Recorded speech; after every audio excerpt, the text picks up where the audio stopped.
an officer, but who's an employee serving at the pleasure of the board. And under the McKim case that we, of course, extensively rely upon, and there's not a ton of law on these topics, that's for this court to come in and vacate anything that interferes with the clerk's duties. And so what we're asking for in count one is three things. We want the two resolutions vacated. That's the August 17, 21 and the February 22, 22. We tried to be specific about what the offending provisions of those were. We had some criticism of how detailed we were. I think maybe I agree with the board that it would be much more streamlined to just vacate those resolutions. And if they want to go back to the drawing board in ways that don't interfere with the clerk's duties, they of course can do so at the next meeting. We're also happy to go in though by detail and have a thorough discussion of the provisions of these resolutions. That's number one, vacate the resolutions. Number two, restore the clerk as what was already the case before these resolutions and before some May of 2022 changes, to having custody and enterprise administrative authority under the township's journals and records. And that's software now. I mean, in this day and age, it's all computer. This is the BSNA software we're talking about. But really, as an analogy, you could even think of it as hardbound books in a safe. And what the board has done with these resolutions has been to take the key to the safe of the township's journals and records, journals and ledgers, to take that key and to give it to someone else, contrary to law, contrary to statute. And what I mean by that, and we'll get into it a little more, this is just a summary of what we want, but the clerk no longer has the power under the status quo, under these resolutions, to even know who's being granted access to the journals and ledgers of the township and who can change them. That authority rests with James Murdy, the interim township administrator. If I may, Mr. Magar, at the beginning. No. Okay. I just wanted to confer. I asked the clerk to confer. There is no jury demand in this case. Am I correct? I believe that's correct, Your Honor. So the first question I have, and I would really like to direct this to both sides. My general observation in looking at the briefs, being familiar with this dispute for the various motions that continue to seem to come my way, maybe the best way. My observation is the parties don't like each other very much, and they happen to have beliefs in what their authority should be in their common obligation to the public.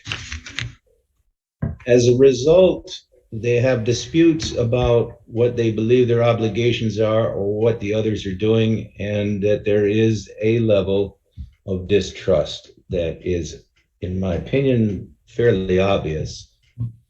And as a result of that, it's difficult to get anybody to agree on anything about anything. And the reason I bring that up is that oftentimes goes to credibility. And when we don't have agreement on basic facts, even if they're not legally significant, I'm always cautious to try a case by pleadings. So I say that at the front end because your motion, for example, is under a C10 saying there are no material factual disputes. And then, of course, I won that using the equitable abilities that I have to sort of come in. So can we focus on, rather than arguing the case as if this is the trial today, tell me why I can legally grant a C10 motion, and then I'll hear from the other side of whether they agree. So you tell me whether there's not any material factual disputes. I guess that's your assertion. And let me check with the other side to see if there are. And if they believe there are, I'd like to have them identify what those are, and then you tell me whether they're material or not. Okay? Thank you, Your Honor. Yes. And as Your Honor pinpointed, and what's going to be the key here is material facts. Because the board has certainly, through the affidavit of Mr. Murdy, tried to make it appear that there's all kinds of disputes when really there are no disputes of material fact. And we contend that C10 summary disposition is proper. And the reason we're confident in that result is when we look at what the clerk's statutory duties are, which for purposes of this discussion, I'll try to stay brief, but it's custody and administration of the township's journals and ledgers. And when you look at then what these resolutions did and what the status quo is now, there's an undisputable, clear interference with the clerk's duties over the journals and ledgers. And what that interference is the authority that was expressly provided under, particularly the second resolution, where they say that the board is going to have these, quote, ultimate authority through the administrator over the BS&A software and the IT. That is saying we are giving the administrator the ultimate authority over the journals and ledgers because that's where they're located in the software. And after we filed our complaint, the board changed their conduct because they were allowing a deputy to actually enter at her leisure and manipulate and change the general ledger and other modules of the township's journals and ledgers. And when we filed this suit and said absolutely not, and the township attorneys agreed with us, the only thing they did was stop letting this employee manipulate the ledgers. But what they didn't do was return to the status quo from before, which was that only the clerk has the ultimate authority over accessing the township's journals and ledgers and giving authority to others to manipulate those records. As it stands right now, if Mr. Murdy, an employee of the township, wants to grant access to Sandra Egler or me or anyone else to enter the software and the journals and ledgers of the township to edit them or do whatever under his enterprise administrator access, he can do that. The clerk will not know of that. And that is the fundamental problem. And it's all granted through. I need to interrupt you again, sir. I'm not sure you heard what I was saying. For example, the term manipulating records is a fairly I don't mean it derogatory. I'm not done speaking now, if you don't mind. Manipulation of records is a fairly explosive term. I suspect they don't agree with you that they're giving carte blanche manipulation of records. That to me would be a material factual dispute. Let me ask you this question. Assuming I denied motions for summary disposition like I would temporary ex parte motions or emergency motions, are you ready to go to trial or do you need any discovery? I think we would have some discovery we would want in case there were communications that were kept private amongst the board on these topics. Okay. Let me then shift the conversation to an opposition, asking if they think there are material factual disputes and let them identify that rather than you arguing the case. And then you can respond on that and then I'll take the next motion.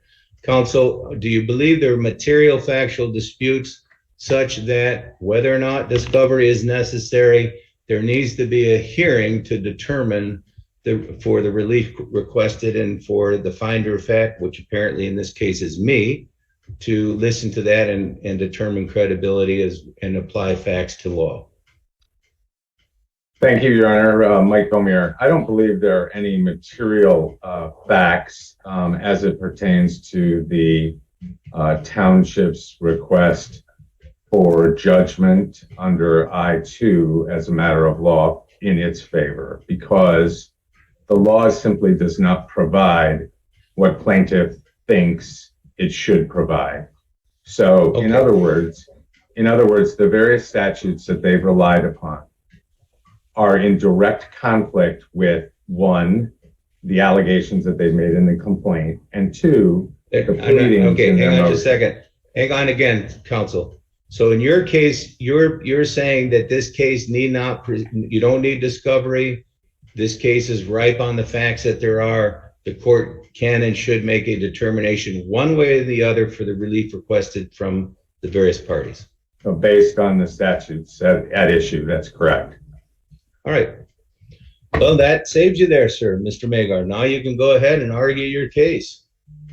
Thank you, Your Honor. And just to move on from the introduction to count one, but we're seeking the vacating of the resolutions. In count two, it is a separate, it's related, but it's a separate issue than count one. We are not contending that there is, contrary to black letter statute, that there's a minimum staffing right or obligation in any way. But what the township has done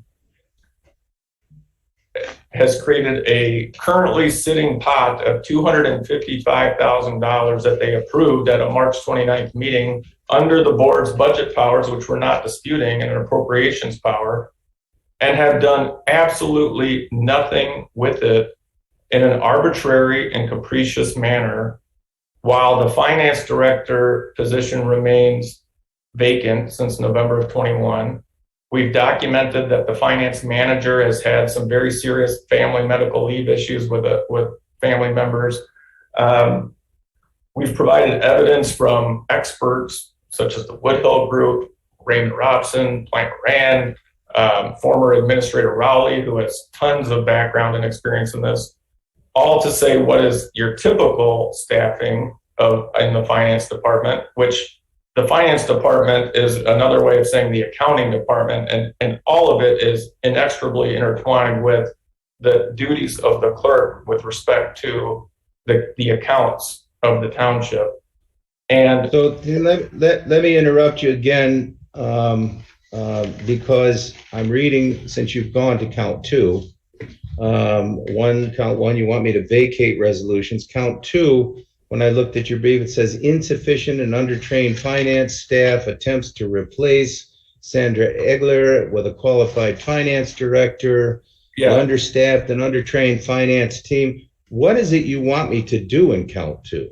Thank you, Your Honor. And that's what this is.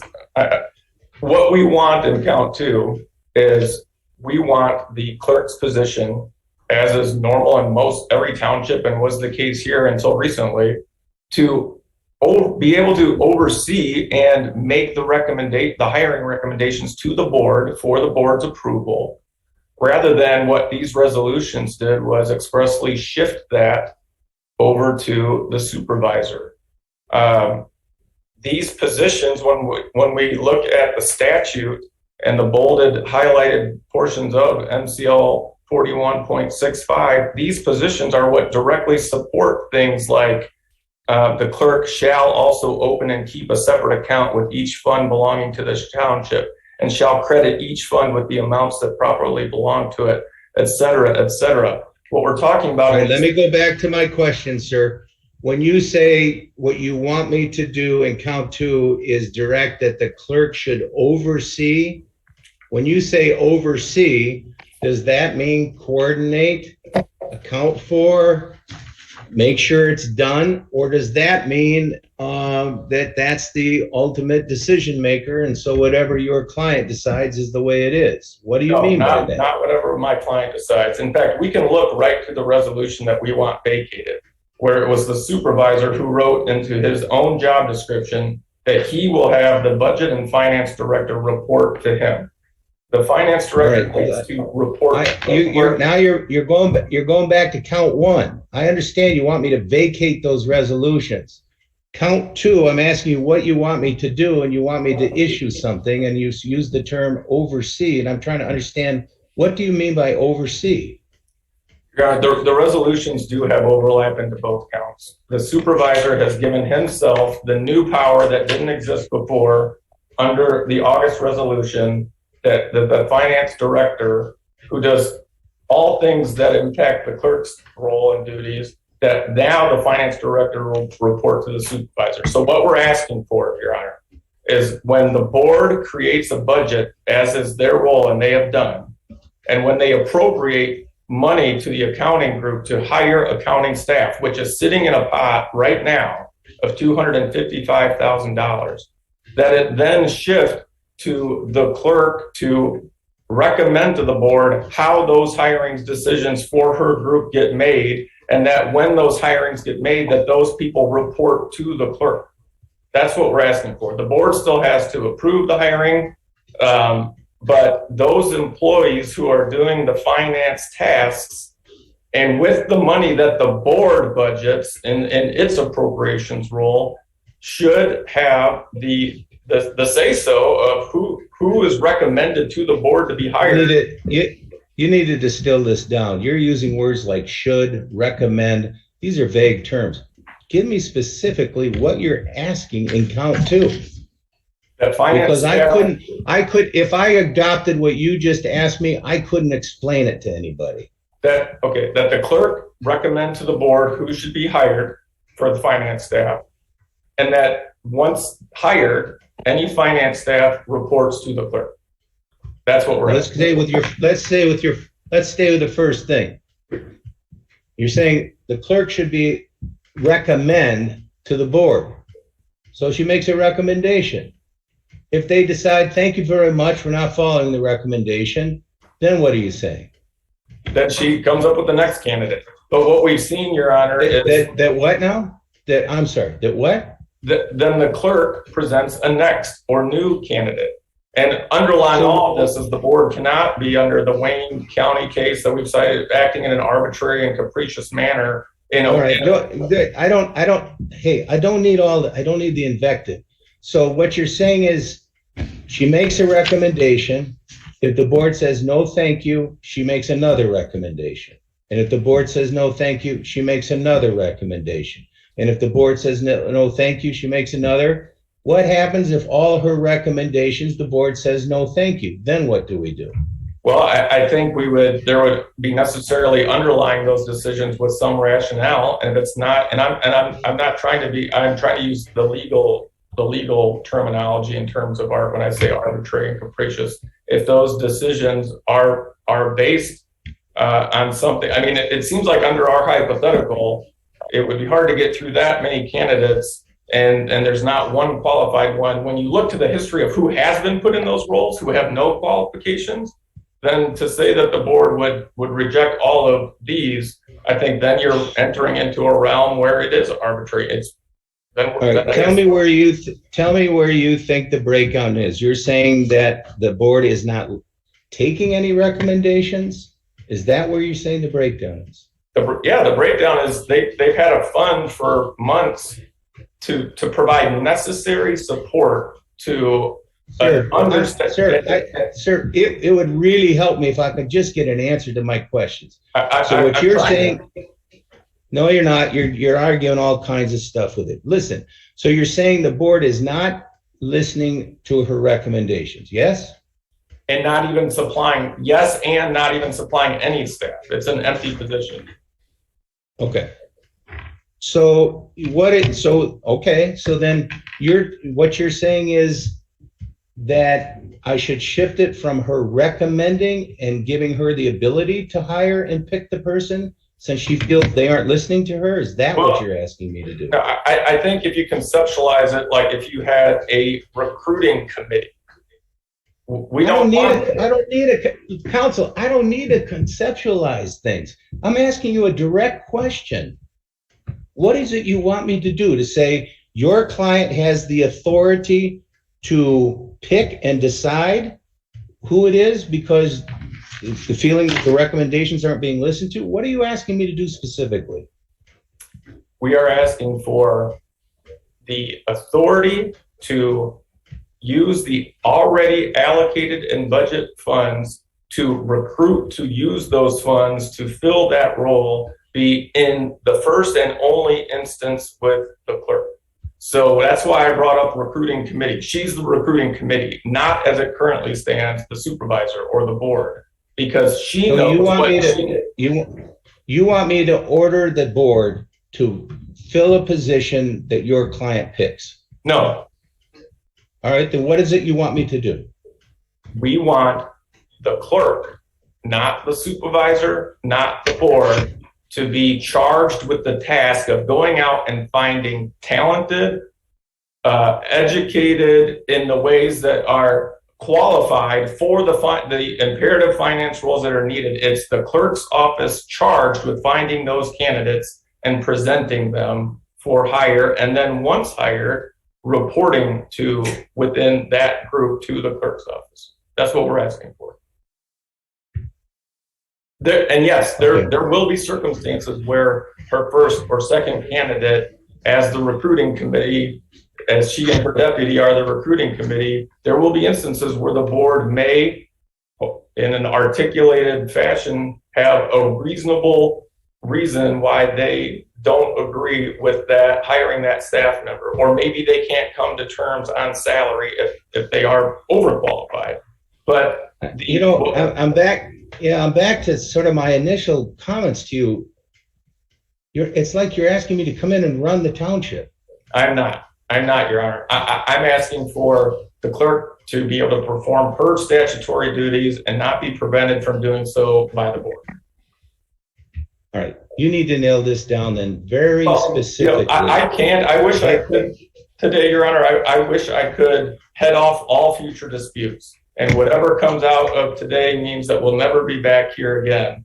But just like any decision that goes before the board, hiring decisions are going to be going before the board. And if what we are asking for is that it's the clerk's sole province to recruit and present qualified candidates to the board, I cannot promise you that we won't be back here when the board, let's say hypothetically, arbitrarily, just without reason or without proffered reasons, denies, and doesn't fill, then yeah, we'll probably be back here. But a good start, and what we think is required under the law, is that the province for who's making these recommendations, because the clerk knows what is needed to support her duties, is that it's the clerk presenting those. Because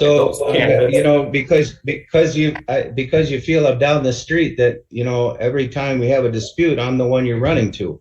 When you say that you want me to issue an order saying the clerk has the sole province to provide the board with qualified candidates, when I look at that language, it's saying the clerk is deciding who's a qualified candidate.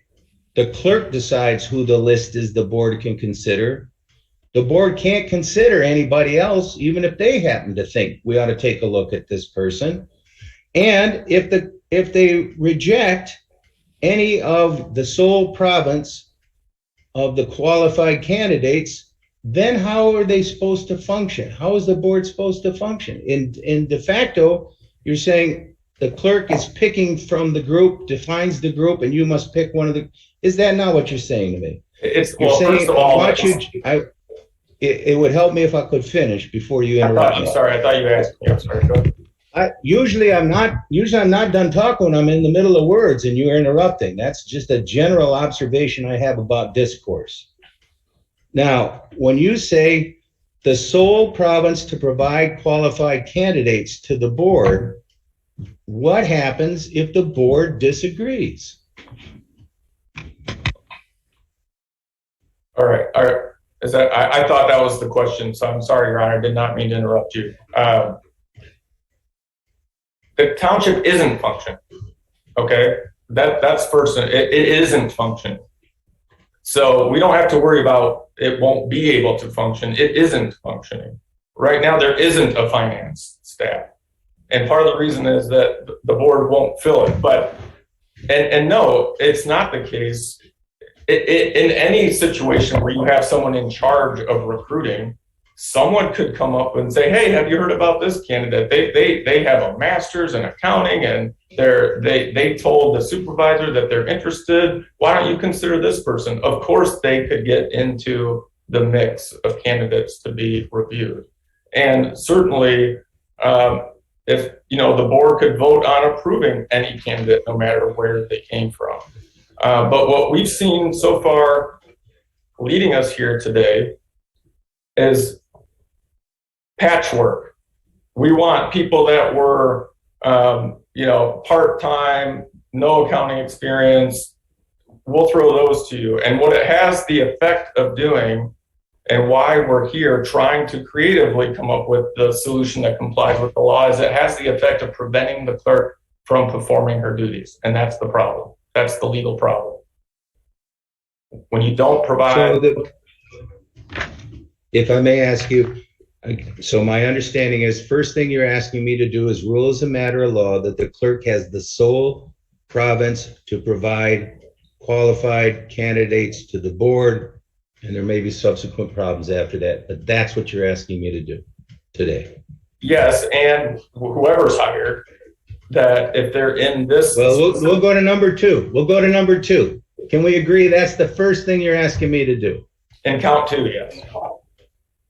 I don't care. Gee, Liz, I just really need to know what you're asking me to do today. So count one is to say your resolutions are void. I'm the judge. They don't mean anything. Now count two, you want me to say that the clerk has the sole province to provide qualified candidates to the board. Now you have a second thing you want me to do under count two?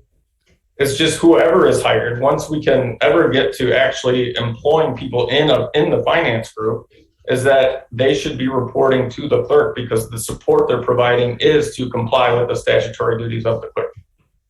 Okay, let's distill that down. So you're saying whoever it is reports directly to the clerk. That's right. And not to the board? No, they don't report to the board. It's that's the relationship. I'm sorry. The resolution that was adopted that we're seeking vacated has the finance director, contrary to past practice, report to the supervisor. So let's just, okay, anything else under count two you want me to do? No, Your Honor. All right. So we vacate the resolutions. You want me to issue an order today that says the clerk has the sole province to provide qualified candidates to the board. The board must pick from whoever the clerk submits. Whoever they pick, then that person reports directly to the clerk. Yes, except I think we also acknowledge there could be room to add, by agreement of the clerk, add other candidates. Well, I'm just trying to, I'm here today. I just want to know. So you want me to, is there a third thing you want me to order? No, today? there isn't, Your Honor. And I don't think what right. we're asking for is really very novel. I mean, we're dealing with McKim, we're continuing. I didn't ask you for your view on, sir, I'm not asking you for telling me why you're so, you're so entitled to it. I'm just asking, I'm trying to understand what it is you're asking me to do. And then when I ask you why, you can go into that. Okay. All right. So vacate. Lord, you know what? Maybe we need to have these hearings in person, because you keep interrupting me. Now, I have to interrupt you to get you on track, and I acknowledge I'm doing that. But when I'm trying to put on the record my ruling and why, and you're interrupting, I can't do it. Should we do this in person? I'm happy to do that, because you could see I'm speaking when you're interrupting, when you're in person. You want to do it that way? I'm happy to do that. First of all, let me again apologize, Your Honor. I'm not trying to interrupt you. There's been times where I thought a question was asked, or I thought I was responding. If I'm too quick on it, I do apologize. I'm fine to do it in person or this way, where there maybe necessarily is a little bit of feed issues. However Your Honor directs, but I think that is where the issue is coming in, potentially. In this case, the Supreme Court just came down with the decision of when courts can require people to be in person and when they can allow by Zoom. This continues to be an issue. So I am going to require the attorneys and the parties appear in person so that I don't have to keep going through this. And in that regard, why don't I put the attorneys into a breakout room with Ms. Fire? We're really very busy down here. We're digging out from under. But we'll pick a time and date, and you can come on in, and that way you can see that when my mouth is open and I'm speaking, that's not the time for you to interrupt me. And also when I'm trying to get an answer to a specific question, maybe this will assist us in doing that. So if you could, let's put the attorneys and Ms. Fire into a breakout room, and then we'll go to the 11:30 docket, and they'll pick a time they can be here in person. Your Honor, this is Mike Comier. Can I ask one question? Sure. You indicated that you wanted the attorneys and the parties, and because I represent the board, I assume that you are not suggesting that I bring the rest of the board members. No, you know what? I'm fine with that. I just need the attorneys. I just need the attorneys in person so that I can, get direction. It would seem to me you may want your parties there in case you want to consult with them. That's up to you. In addition, I know there's multiple observers. Those observers are free to come on in and they're free to do it by Zoom. That does not matter to me. But I can't get anywhere like this. And I don't quite understand why you talk about this, counsel. Literally, I've been doing this by Zoom for 2.5 years. I've not had this repeated problem with other attorneys.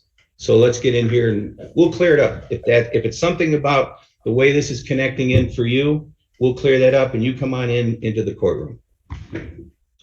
So we'll put them in a breakout room and then we'll go to the 11:30 doc.